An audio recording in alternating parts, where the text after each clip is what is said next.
For days, the smoke refused to clear. It hung over the hills of Bihar like a curse. This wasn't a forest fire. This wasn't a natural disaster. This was the smell of burning ink and knowledge being erased. In the year 1193, a Turkish general named Bakhtiyar Khilji marched into Nalanda, not a fortress, not a palace, a university. Historical accounts tell us when its great library was set ablaze, the fire did not die in a night. The manuscripts were so many, so tightly packed, that the flames fed on them for weeks, possibly months. Millions of manuscripts gone, and with them, more than just books, medical knowledge, centuries ahead of its time. Astronomical observations made long before modern telescopes. Philosophy, mathematics, logic, entire systems of thought. This wasn't simply the loss of paper, it was the loss of memory, the loss of a civilization's voice. So the question is, why? Why would an army attack a school? Why would a general see monks, scholars, and students as a threat worth destroying? To answer that question, we must first look back, because the tragedy begins only after the miracle.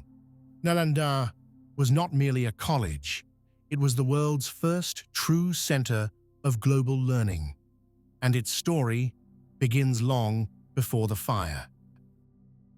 Long before Oxford or Cambridge ever existed, Nalanda was already standing. Founded in the 5th century CE under the Gupta Empire, this was not merely a monastery, it was a planned academic city, designed and built for learning.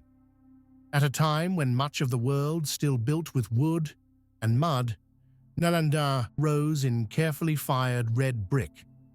Multi-story structures, vast courtyards, towering libraries. The Chinese scholar Xuanzang, who studied here in the 7th century, wrote of buildings so tall, so imposing, they seemed to touch the clouds. Nalanda was not just grand, it was intelligent. The campus was designed around water, ponds filled with blue lotuses, woven between dormitories and lecture halls. As wind passed over the water, it cooled the air naturally, creating spaces fit for deep study. Even in the brutal Indian summer, no machines, no electricity, just engineering, centuries ahead of its time. Nalanda was something entirely new, a fully residential university. Historical accounts suggest thousands of students and hundreds, possibly thousands, of teachers. Each student had a private room, stone beds, niches for oil lamps, a shared drainage system, more advanced than many medieval cities would achieve centuries later. And these students did not come from nearby villages. They came from across Asia, from China, Korea, Tibet, Southeast Asia, and Persia. They crossed trade routes, mountain passes, and deserts for one reason. Nalanda was the pinnacle of education, the Ivy League of the ancient world, and getting in was almost impossible. Imagine traveling 3,000 miles from China on foot, crossing the Himalayas, surviving bandits, hunger, and exhaustion, only to be stopped at the front gate. At Nalanda, the entrance exam did not happen in a hall. It happened at the door, conducted by the Dwara Pandit, the gatekeeper scholar. He would question you on logic, on Sanskrit grammar, on metaphysics, right there in front of everyone. Historical records suggest the acceptance rate was barely 20%. Out of every 10 scholars who arrived, 7, sometimes 8, were rejected, publicly, and sent back home. For those who passed, life inside Nalanda ran on a precise rhythm, governed by Guthika, a giant water clock, a copper bowl with a tiny hole, placed gently into a basin of water. It took exactly 45 minutes to fill and sink. When it disappeared beneath the surface, a drum was struck. That sound dictated everything: prayer, study, debate, meals, sleep. Time itself was measured in water. And this was not a place of quiet reading. It was loud, intense, relentless. Debates echoed through courtyards, arguments sharpened by logic and pride. Students didn't study just Buddhism. They mastered the Vedas, logic, medicine, astronomy, and mathematics.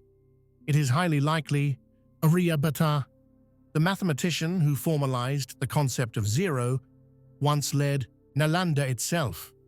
So where was all this knowledge kept? Inside Dharmagunju, the treasury of truth, a vast library complex made up of 3 monumental buildings: Ratnasagara, the ocean of jewels; Ratnodadi, the sea of jewels; Ratnaranjaka. One of these towers rose 9 stories high, housing the rarest, most sacred manuscripts on earth. Knowledge stacked toward the sky. By the late 12th century, a shadow fell over Nalanda. A Turkic general named Bahtiyar Khilji had conquered the region, a brutal warrior, feared on the battlefield, but now he faced an enemy no sword could defeat: his own body. Inside a dimly lit tent, the conqueror lay pale, drenched in sweat. His court hakims tried every remedy they knew. Nothing worked. Day by day, the illness worsened. The general weakened, slowly, visibly. Then, according to later accounts, someone made a suggestion that sounded almost absurd: call a healer. From Nalanda, the name was Rahul Sri Bhadra, said to lead Ayurveda healing at the university. Bahtiyar Khilji was enraged. He would not be treated by an infidel. He refused to swallow a single drop of Indian medicine. But as death crept closer, even pride begins to fracture. At last, he agreed, on one impossible condition: no medicine would touch his lips. Rahul Sri Bhadra accepted. The next day, he returned with a copy of the Quran. He placed it before the general and said, "Read this chapter every day. You will recover." Skeptical, but desperate, Bahtiyar Khilji began to read. Each time he turned a page, he wet his finger. What he did not know, according to the legend, was that a fine, invisible, herbal medicine had been applied to the edges of the pages. With every turn, the cure entered his body. Silently, within days, the general recovered. You would expect gratitude. Instead, Bahtiyar Khilji felt humiliation. An Indian scholar had succeeded where his own court physicians had failed. And that thought festered. If this is the power of Nalanda's knowledge, then the source itself was dangerous. And dangerous things, in his mind, had to be destroyed. In 1193, Bahtiyar Khilji marched his army towards gates of Nalanda. The monks were scholars, debaters, teachers, not soldiers. Persian chroniclers record that thousands were killed, the courtyards filled with blood. But the true target was never the people. It was the library. Bahtiyar Khilji gave a single order: burn it. The manual scripts of Nalanda were written on dried palm leaves, often treated with oils to protect them from insects and humidity. Knowledge preserved for centuries, and tragically, perfect fuel. When the torches landed, the fire spread instantly. The towering library buildings acted like chimneys, pulling the flames higher and hotter. The heat cracked brick walls. According to local tradition, the smoke darkened the sky for days, and the fire, fed by knowledge itself, did not die quickly. It smoldered for weeks. Some legends say for 3 long months. When the fires finally burned out, Something irreplaceable was gone. Centuries of accumulated knowledge reduced to ash. But the story of Nalanda does not end in flames. Nearly 40 years later, a Tibetan monk named Dharma Swamin arrived at the ruins. He described Nalanda as a ghost city, collapsed halls, silent courtyards, and among the rubble, he recorded meeting one surviving scholar, Rahul Sri Bhadra, now nearly 90 years old. Living in poverty, teaching grammar to a handful of students, he refused to leave, because to him, Nalanda is not just a place, it was home. And then, slowly, Nalanda faded from memory. For nearly 6 centuries, it lay buried, its libraries underground, its name almost forgotten, until 1861, when Sir Alexander Cunningham, the founder of Indian archaeology, identified the site. As excavations began, the scale of the loss became undeniable. This was not just a monastery, it was an entire civilization of learning. Today, Nalanda is a UNESCO World Heritage Site. A new university now stands nearby, an attempt to revive an ancient spirit. But the question still lingers. What ideas were lost forever?